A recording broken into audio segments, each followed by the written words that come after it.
There are some things to talk about. Assassin's Creed Valhalla? We need to talk. Assassin's Creed Valhalla is a game that has been criticized a lot, and most of it is totally justified. However, to me, Assassin's Creed Valhalla also is a game that I played through twice. And in my second playthrough, I was cruising endlessly through Svartalfheim without completing any quest, because I didn't want it to end.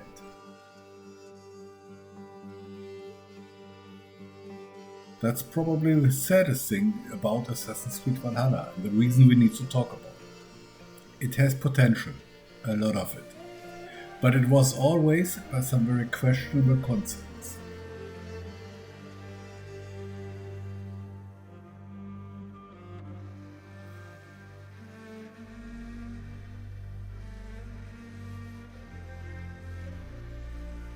With Assassin's Creed Valhalla and Assassin's Creed Odyssey, we have a rare opportunity to compare two game concepts.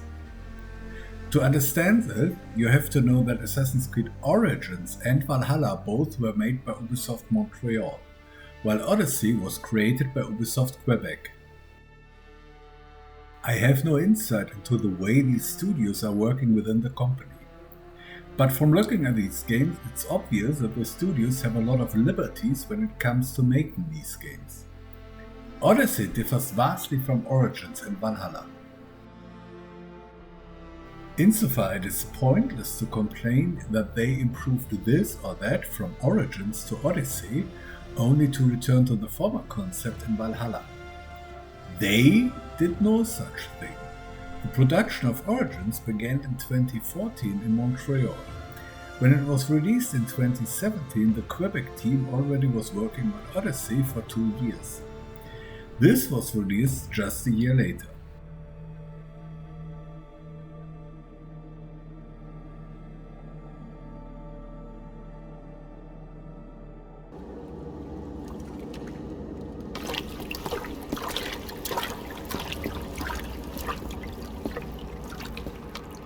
This fire that burns inside, I've always had it. A longing to do something grand and important. Assassin's Creed Valhalla again is based on Origins, not on Odyssey. And this allows us to compare both games because they are not evolutions of the same concept, but completely different concepts for the same type of game. It then turns out that Odyssey does everything right that Origins or Valhalla do wrong, while Assassin's Creed Valhalla shines in those fields that are lacking in Odyssey. If they had pulled together, they could have easily made the best of all games, or the worst of all games.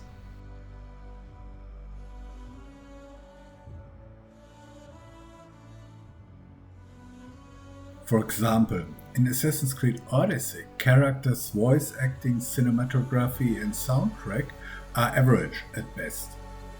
And exactly these are the fields I would label as paramount in Valhalla.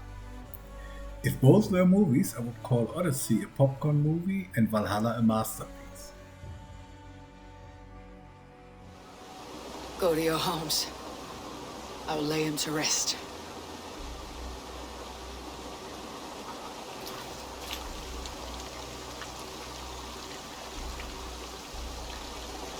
Go to your homes! Dag accused me of betrayal. He accused me of breaking my oath. And this is the answer I gave him. Now you will hear the truth unvarnished. None more than me wishes for Sigurd's safe return. You know this. You know this. All of you!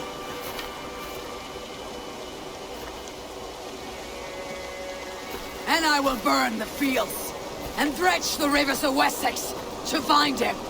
That is my oath. That is my oath.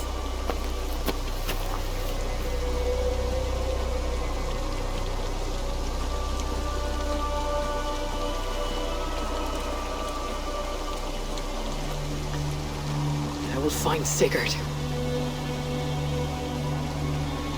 You will not be without your Jarl. This I promise.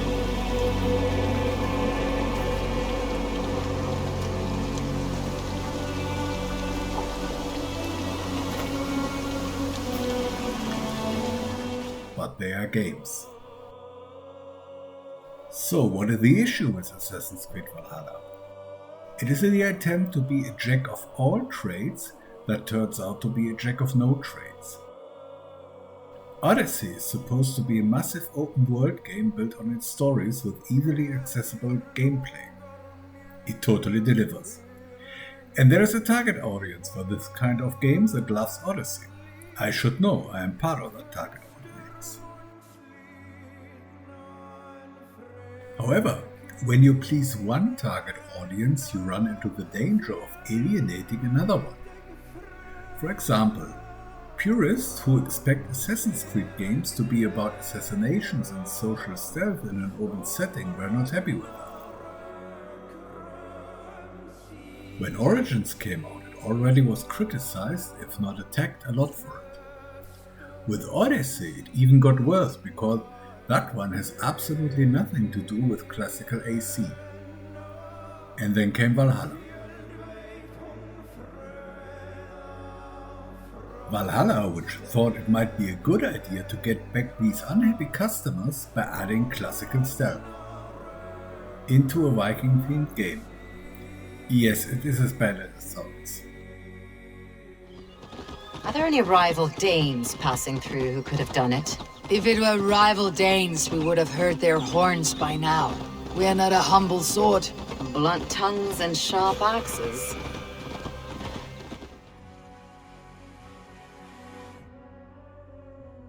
So we have these stealth-focused missions and whatever the devs could scratch together in urban environments in 9th century England. That would be London, York and Winchester. Plus one DLC completely dedicated to that, the Paris one, where we are part of the army besieging the city. That would be outside of the city doing sieging stuff, not sneaking around inside the city. While this already feels totally out of place, it even gets worse with the execution.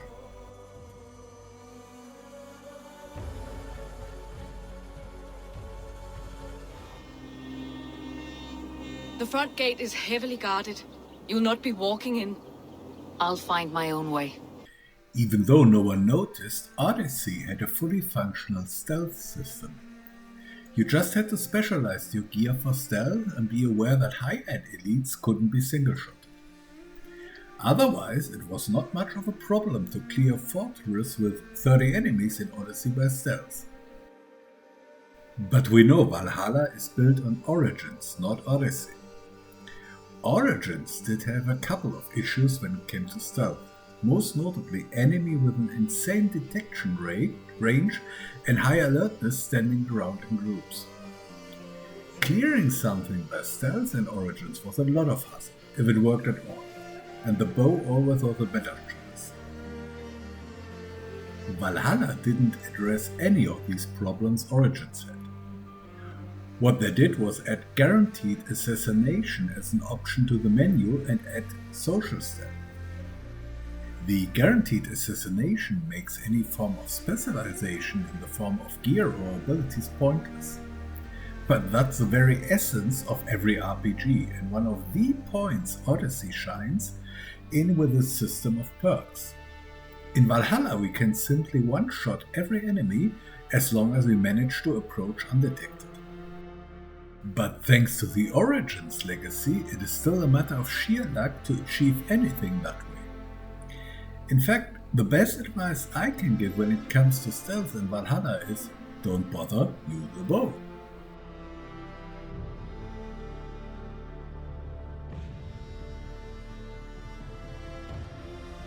And then we have social stealth.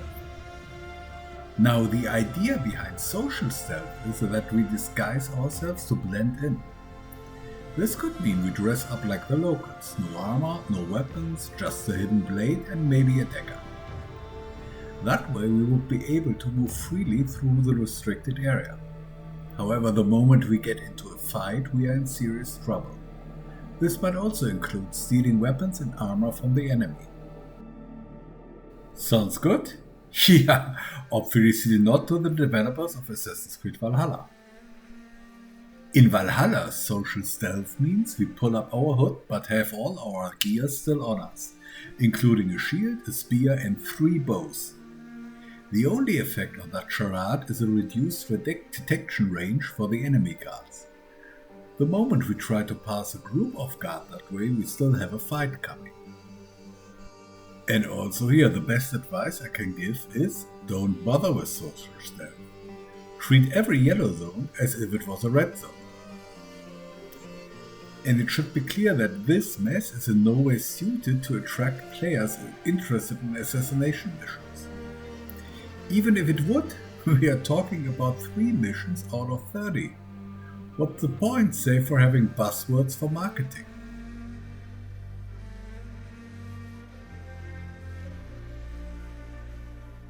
Combat is another field where Assassin's Creed Valhalla desperately tries to attract 2 target audiences that in reality exclude each other. In Odyssey we had the light attack, the heavy attack, 1 special attack, 4 abilities, we could dodge and block, and there was assassination and archery. All this was available from the start or unlocked early on, and when we left the tutorial island we knew what to do and when. This is easily accessible gameplay. The actual combat, however, could become quite demanding, in particular when facing higher level mercenaries or bosses with complex attack schemes like Hades.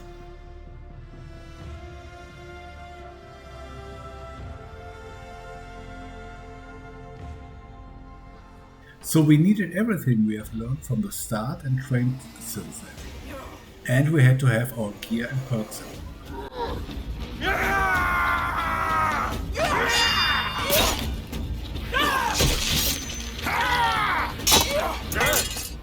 Now Valhalla. We have the light attack, which turns into a spin attack when running. The heavy attack, which turns into a body check when running. We have a special attack, several contextual finisher attacks, and we can throw things. We can dodge, what turns into rolling over the enemy, provided he's about to start a special attack of his own. His second name is Olaf and it is a Tuesday. The game makes a difference between blocking and parrying. However, blocking is only possible with a shield. With every other weapon, blocking turns into another special attack combo. We can return range attacks, and there's a bunch of other things I have never used. Plus, of course, the abilities. All this is unlocked by a skill tree that looks like a star map some psychopath has painted on the walls of his cell. So what's the point? The only reason for something like that to exist in a game like Assassin's Creed Valhalla is the attempt to appeal to an audience of hardcore action gamers. This is of course a rather small audience. However, having a combat system like that in your game is a good way to be favorably treated by streamers. These are mostly professional gamers with a tendency to play their games the harder the better. But now we have a problem. Well, 2 actually, and they are both related. Problem 1 is that a combat system this complex has a high potential to deter casual players, and they are the majority. Problem number 2 is that a combat system that slowly evolves throughout the game by unlocking special attacks via a skill tree requires an actual combat that also grows during the game.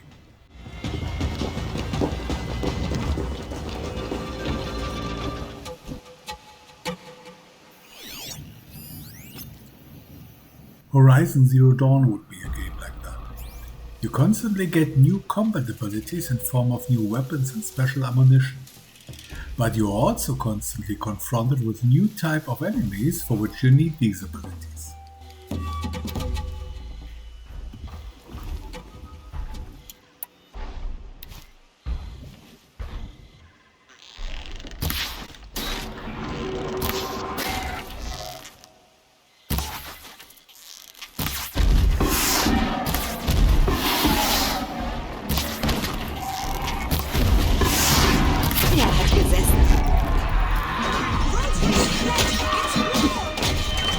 But that's that's not the case here.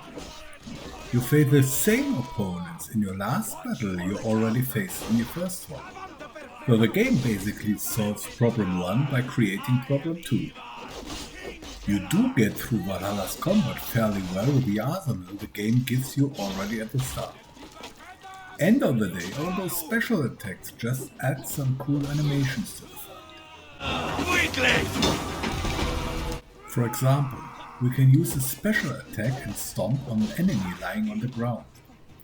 But we get the same effect with 1 or 2 regular attacks. He is on the ground anyways and can't respond. And since stomping on enemies is something that is unlocked later in the game, we have to have mastered dealing with that situation without using a stomp attack before. In fact, Assassin's Creed Valhalla has tuned its actual combat so far down that even boss fights become tedious, if not outright boring. The most important move of every boss seems to be running away. Basim and Fenris outright leave the arena in order to have more time to talk your ear off.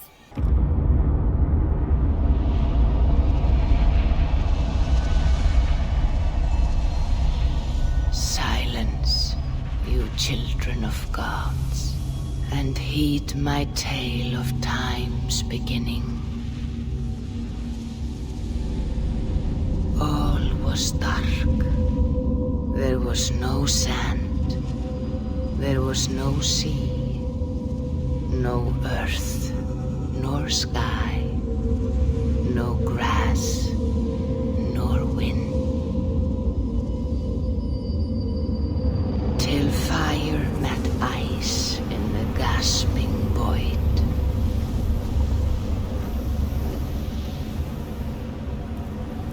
And from this scream came the giant Ymir, first of all beings.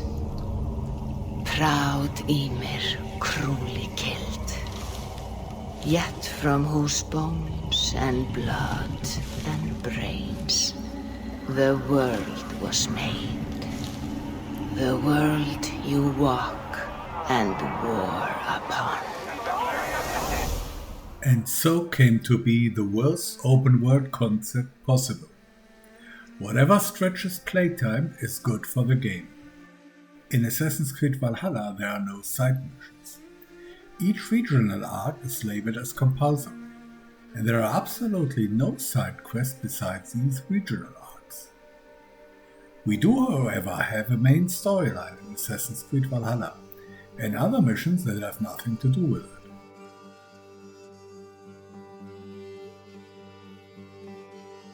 Our main arc is the Sigurd story and the missions dealing with the Ragnarsson's brothers.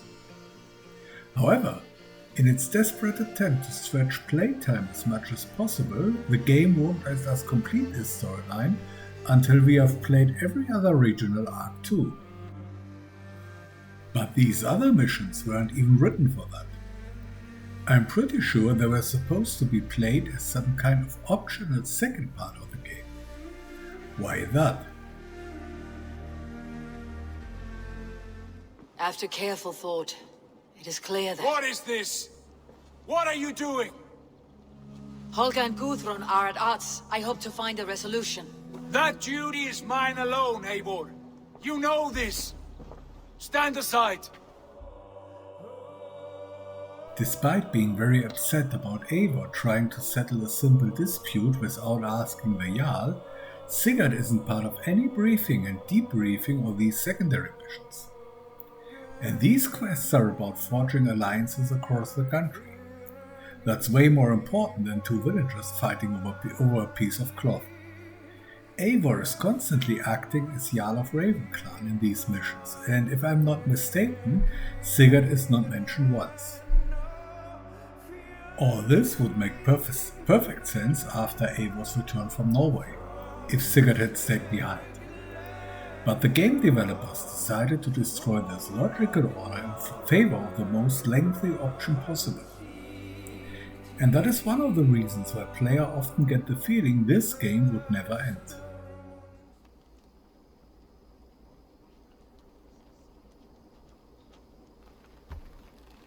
Hearken well in Hall of Kings. On ocean's steed my words gain wings. Odin's mead I forth will bring. For noble deeds thine honor sing. We beat and blaze our trail of red, till Odin gazed upon the dead. The most we sound the mighty hall. For those who fight, for those who fall. For those who fight and those who fall. May horns resound the mighty hall. For we who fight, for we who fall.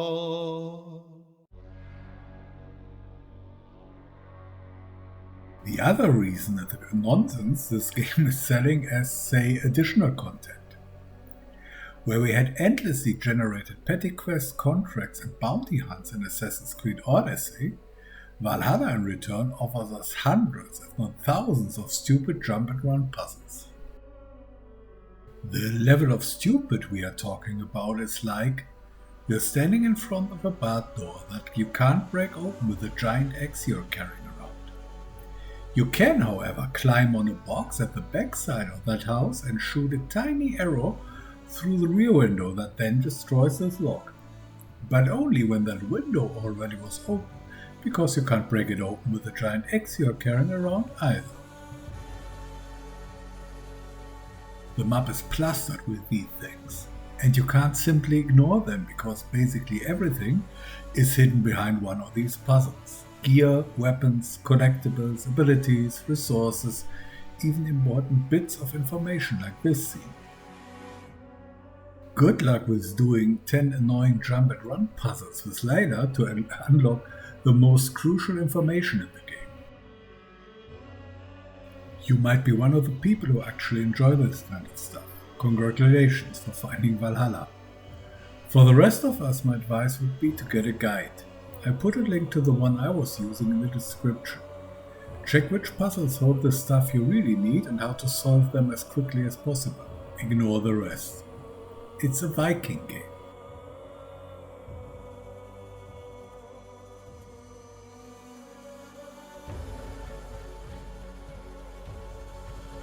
When this video started, I promised not to only rant, and now I'm going on like that forever.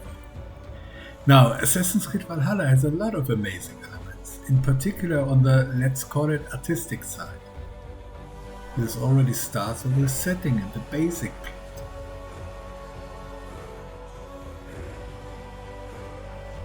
In Origins, we had a revenge plot, which are the worst you can have. They lead nowhere. Even if Bayer killed the entire world, it won't bring back his son. In Odyssey, we were some sort of freelance Wild West bounty hunter, but in ancient Greece. The overall plot, reuniting and protecting your family, is way more engaging than the one in Origins. However, the entire setting around the protagonist always feels somewhat made up. Well, yes, it totally is. I have a good feeling about this place. Honored family, friends, welcome to your new home. Not so in Assassin's Creed Valhalla. In Valhalla, we are part of a group of Norse who leave their home as a result of the political turmoils of that time. We go to England, not to conquer it, but to find a new home where we can settle. Despite this Raven clan being fictional, the setting is absolutely authentic. Exactly this happened a lot back then. The Vikings in England were first of all settlers, not raiders. You don't bring your family and household when you plan to turn your destination into a free-for-all war zone. The game makes this clear during the extended tutorial when you are told to raid a monastery because your settlement needs resources to expand, not just for the purpose of raiding.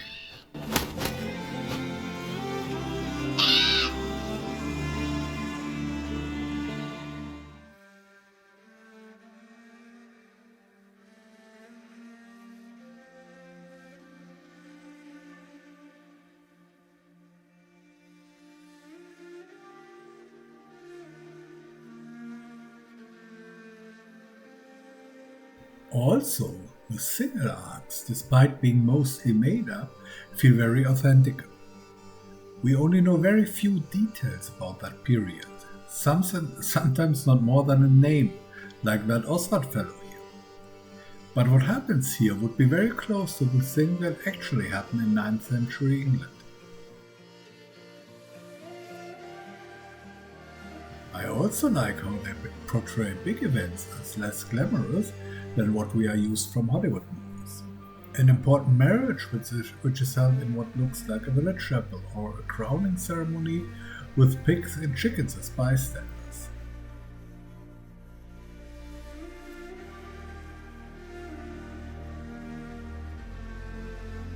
While talking about authenticity, we also need to talk about historical accuracy. Unfortunately, Valhalla falls much behind Origins and Odyssey in that field. This game makes the usual mistake of saying the Middle Ages are the Middle Ages. In fact, this period spanned nearly a millennium, and something that would be correct for 12th century might be utterly wrong for 9th century. Norman England is something entirely different than Anglo-Saxon England. Take Portchester Castle for instance. There was a castle in the 9th century based on the Roman fortress Portus Adorni. Compared to high and late medieval castles, Roman fortresses were rather simple designs, more or less fortified barracks. In the 9th century, we would expect a simple rectangular fortification with a couple of functional buildings inside that serve no defenses purpose. A lot of the original buildings would have collapsed by now and would have been either replaced or repaired with wooden structures. The castle we have to storm in the game, however, clearly is the high medieval version. The two most prominent structures are the keep and the church. Both actually were built in Norman times. These inaccuracies are not purely cosmetic, because fighting inside these castles, which didn't exist during the Viking era, is part of nearly every mission.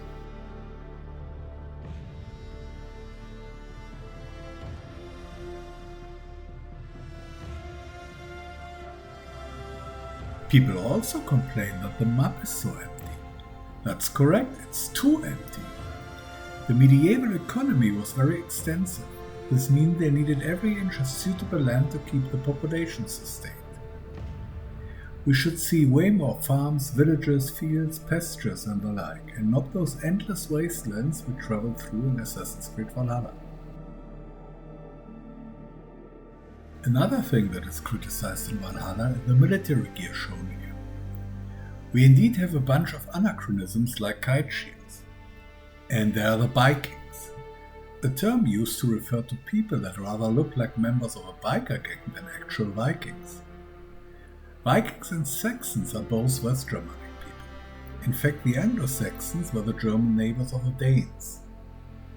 Despite Saxons now being Christians and living in a former Roman province, both groups would still be able to communicate with one another.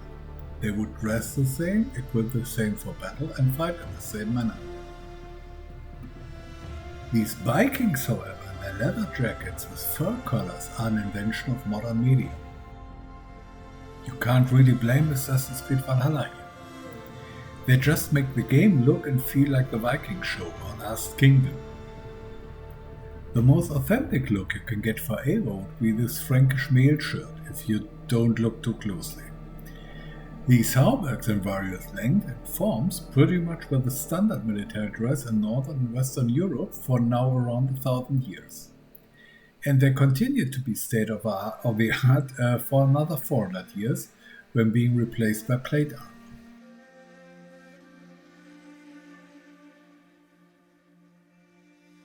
While we can criticize a lot about how these people look in Assassin's Creed Valhalla, the way these characters are written is exceptional. I would have expected this quality in a BioWare game, but not here. While in Origin the characters were a bunch of psychopaths chasing each other around the bushes, and in Odyssey the characters were a parody of themselves, in Valhalla each character appears as a real person. These characters are multidimensional, which means they have different layers which separates a cliché from a person. Like our lovesick blacksmith here with a heart for Welsh poetry.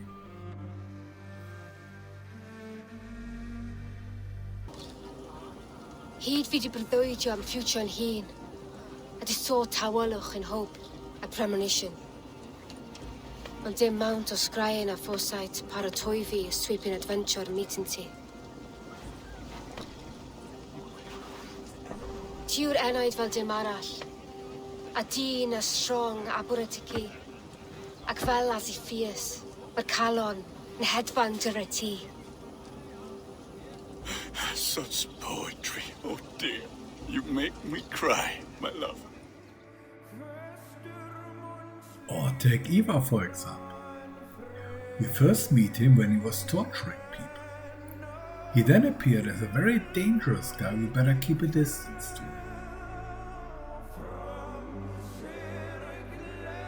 However, as we get to know him better, he comes along as a nice guy with a heart and some humor. The person you just shouldn't get on his bad side. But finally we realize that he's a totally crazy psychopath, who, as psychopaths do, has been manipulating us into believing he's a good guy. First, I slice the length of your spine.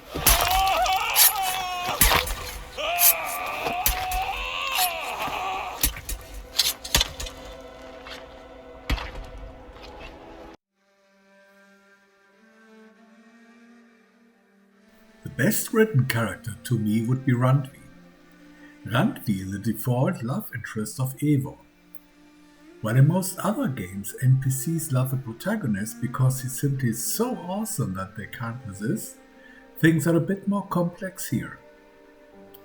We first meet Randvi when she is more or less running her father-in-law's household, while her husband Sigurd is away.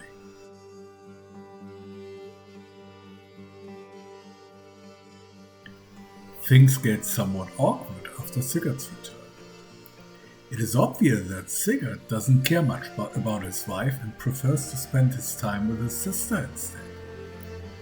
As if that wouldn't be strange enough, Randvi doesn't care about it.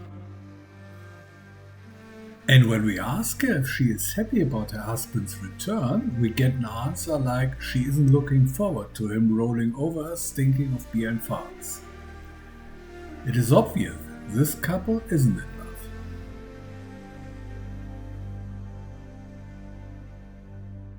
We get the background story of that marriage much later in the game. In her youth, Randvi was a fierce shield maiden, pretty much like Eivor is now. Then she was married off to Sigurd's clan to cement a peace treaty. This put an end to her adventurous days. Maybe on Sigurd's demand. The game doesn't say this, but it's a safe assumption. To make matters worse, Randvi seems to be preferring women. She's very openly talking about her fantasies of Eivor being together with Soma, and makes it clear that she herself wouldn't have missed that opportunity. And then she confesses her love for Eivor. Or does she really? Can it be that she is not loving the person Eivor but the role she represents? A role Randvi dreams of playing herself.